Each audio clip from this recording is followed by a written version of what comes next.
Өйткені біздің заман, біз улы заманда өмір сүреміз. Біз пластиктерді көп пайдаланамыз. Неге мен улы заман, неге пластиктерді айтып отырмын? Өйткені мынау аутизм рас балалардың қан анализінде ауыр металдар кездескен. Олардың мынау миында нейроқабыну бар оларда. Вот ол балаларда мысалы уран жоғары, ол балаларда мышьяк жоғары, ол балаларда свинец жоғары, қорғасын жоғары.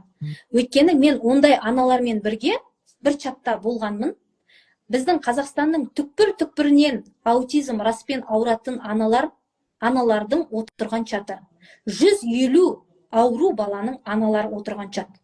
Олар үйлерінде мүлдем пластиктен тамақтанбайды.